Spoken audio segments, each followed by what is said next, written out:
Olá, pessoal, sejam bem-vindos ao nosso fórum de Bioestatística e Epidemiologia. Hoje nós vamos estar abordando as medidas de tendência central, né?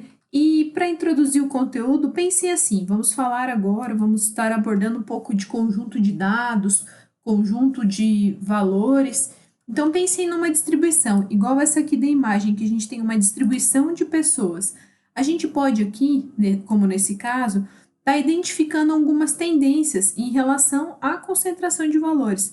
O que seriam essas tendências? Que existe um maior número de pessoas no início, no meio ou no final, ou se todas essas pessoas se distribuem de forma equitativa, de forma igual ao longo aí dessa avenida, no caso, tá? Então, as medidas numéricas, né, elas vão ser de dois tipos fundamentais. As medidas de tendência central, que vão ser aquelas que giram, né, em torno do centro dos dados, na grande massa dos dados, né, que vão nos mostrar um valor representativo em torno do qual os dados tendem a se agrupar, né, com maior ou menor frequência, e são utilizadas para sintetizar em um único número um conjunto de dados observados. Então, as medidas de tendência central vão estar fazendo esse resumo, essa síntese em um único número, né, dos conjuntos de dados observados. Já as medidas de dispersão, que vai ser nosso próximo conteúdo, vão servir para verificar a representatividade dessas medidas de posição, ok? Então, pensando nas medidas de posição, nós vamos iniciar com as medidas de tendência central, né, que é média, mediana e moda.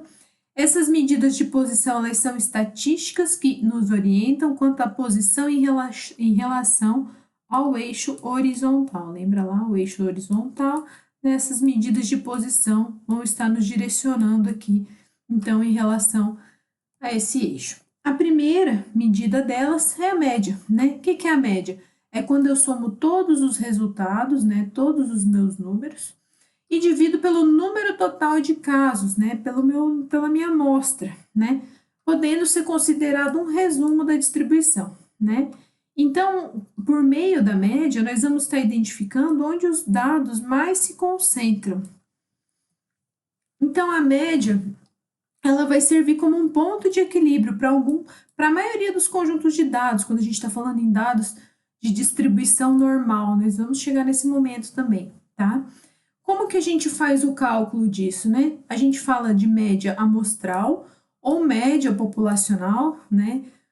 Demonstrada por esse M diferenciado aqui, ou esse X barra, também chamado de X barra, né? Vai ser esse E, né? Que significa somatório dos valores, né? Das variáveis, dividido pelo número total de valores. Vamos ao exemplo. Aqui a gente tem um exemplo de uma distribuição, né, do peso de adolescentes que têm 15 anos, né? A gente tem aqui 12 adolescentes, então para saber qual que é o peso médio, né, a média aritmética dessas crianças, desses adolescentes. Então eu vou ter que somar todos esses dados, cada um desses valores do peso, né, e dividir pelo número total de adolescentes avaliados, que a gente pode ver aqui que são 12, certo? Então, o peso total de todos dividido por cada um deles deu 61 quilos. Então, a média do peso de adolescentes com 15 anos nesse conjunto de dados é 61, ok? A mediana, que também é uma medida de tendência central e também pode ser considerada uma medida de separatriz, né, visto que ela vai dividir, né, o conjunto de dados em duas partes iguais, tá? Se depende, então, do número de elementos que vai ter na minha distribuição. Se for um número ímpar, é fácil, né? É só a gente pegar um número central desse conjunto de dados. Agora, se o número for par, a gente tem que fazer a média aritmétrica simples dos dois elementos, ou seja, eu tenho que somar os dois elementos centrais e dividir por 2, ok? Vamos lá. Então, pensando em números ímpares, né? Olha a distribuição aqui desse meu conjunto de dados.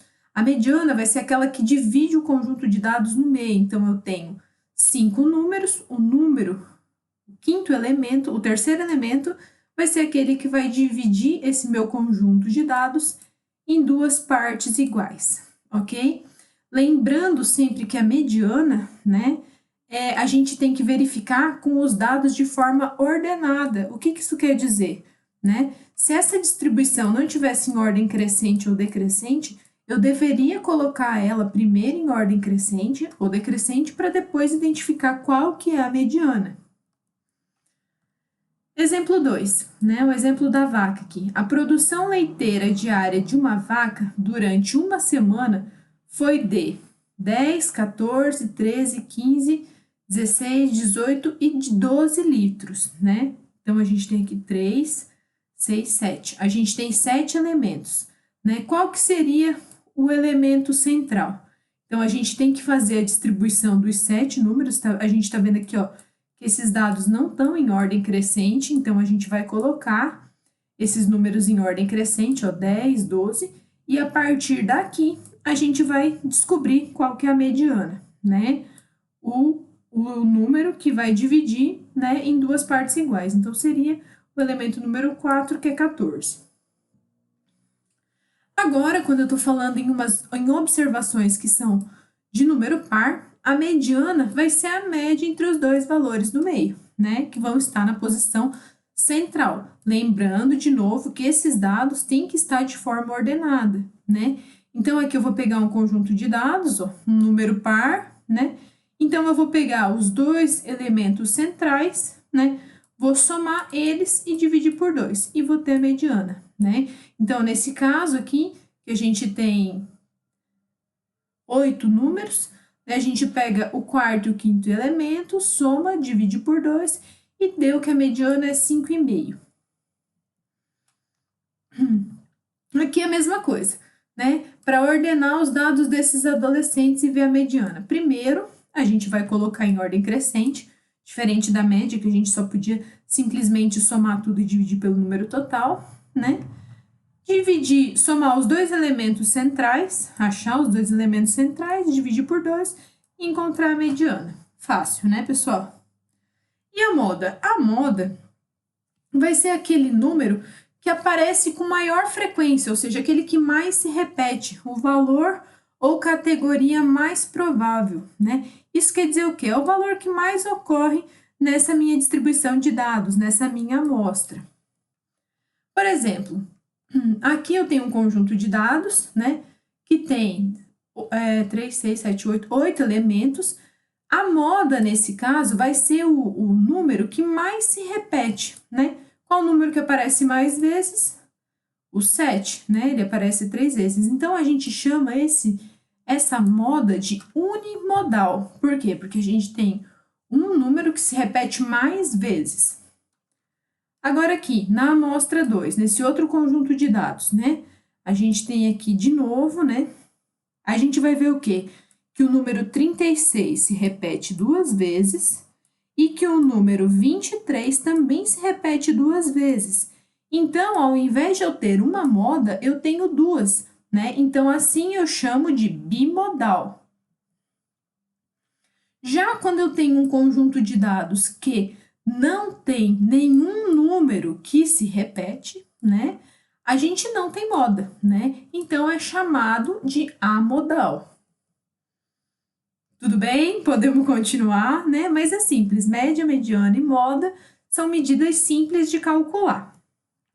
Agora, vamos dar início nas as medidas separatrizes, né? Que seria a mediana, que a gente já abordou, os quartis e os percentis. O que são medidas separatrizes, né?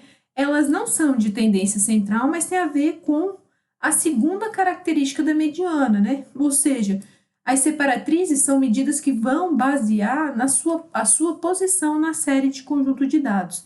Então, fractis são os números que dividem um conjunto ordenado de dados em partes iguais. Então, a gente chama de fractis, tá? A mediana é um fractil, porque ela está dividindo o conjunto de dados em duas partes equitativas, em duas partes iguais. Os quartis, né, eles vão estar divididos em 4 partes iguais, desses 10 percentins 100, né? São outros tipos, né, denominados outros tipos de fractis. Então, saibam que fractil é como a gente chama, né, esses números que são divididos, tá? Então, vamos lá. Em relação aos quartis, né? Quartis são os valores de uma série de dados ordenados, né? Sempre ordenados agora, a gente está falando em dados ordenados, que são divididos em 4 partes iguais, ó. Q1, Q2, Q3 e Q4, né? Sendo que o primeiro quartil vai representar 25% da minha amostra, o Q2 vai representar 50% e será o segundo quartil igual à mediana. Por quê? Porque a gente está dividindo daí os dois lados em 2 partes iguais. O terceiro quartil representa 75% da minha amostra e o quarto quartil 100%. Tá? Isso é o que eu acabei de falar em relação aos quartis, tá? A representatividade de cada quartil. Em relação ao decil, vai ser a mesma coisa. A gente vai ter um conjunto de dados dividido em 10 partes iguais, né? Então, são esses 9 valores que dividem em 10 partes. Qual que vai ser a mediana daí num decil, né? Que vai dividir em 2 partes? Será o P5, né? E o percentil, quando a gente tem, então, a distribuição de dados dividida em 100 partes iguais, ou 99 valores, tá? A referência para essa aula foi, tem disponível lá na biblioteca virtual, Introdução à Bioestatística. Se tiver, pode mandar mensagem no fórum, na sala de café, que a Pro está à disposição.